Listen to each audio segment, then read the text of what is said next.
पार्थिव ये जो Will Pucovski का स्कोर है, ये काफी कम हो सकता था और वो स्टार भी नहीं लगा होता उनके नाम के आगे अगर वो कैचेस पकड़ लेते ऋषभ पंत। बिल्कुल, आई थिंक उनको दो मौके जरूर मिले।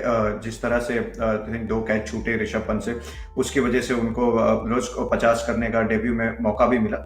लेकिन यहाँ पर अगर आप देखें, जब कॉस्मी का कैच छूटा था उसके पहले के 3 ओवर भारत ने प्रेशर बनाया था।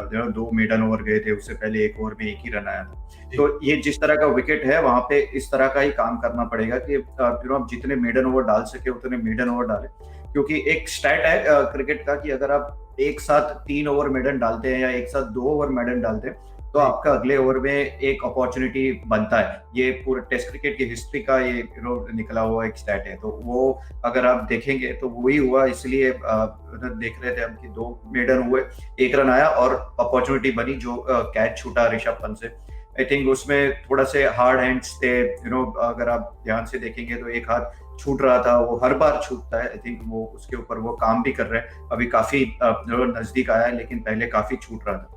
लेकिन एक दो चीजें हैं जो उनको उसके ऊपर काम करनी पड़ेगी, जहां से अगर आपको टेस्ट में थोड़ी टर्निंग विकेट पे या तो डिफिकल्ट विकेट्स पे कीपिंग करनी है तो थोड़े सॉफ्ट हैंड्स पे काम करना पड़ेगा। और स्पेशली थोड़ा फिंगर आप थोड़े नीचे पॉइंट कर सकते हैं। कई बार जब कैच छूटा तब अगर आप देखेंगे तो फिंगर्स थोड़े सामने तरफ फिंगर्स थोड़े सामने की तरफ थे, ताकि बॉल आके लगेगा तो वो मिल नहीं रहा था। तो उनको काम करना पड़ेगा कि फिंगर्स थोड़े से ऐसे नीचे की तरफ रहे तो हाथ और ज्यादा सॉफ्ट रह सकते हैं।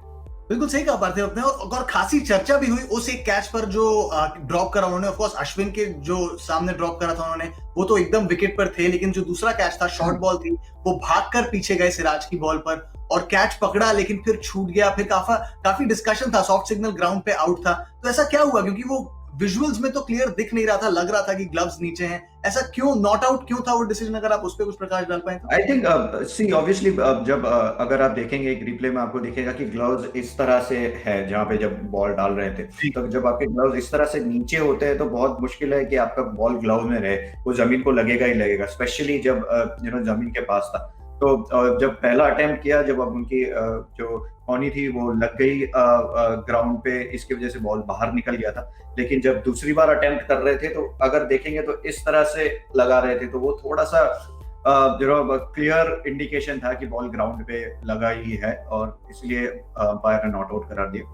लेकिन ऑल सडन डन वो कैच पकड़ना ही चाहिए था।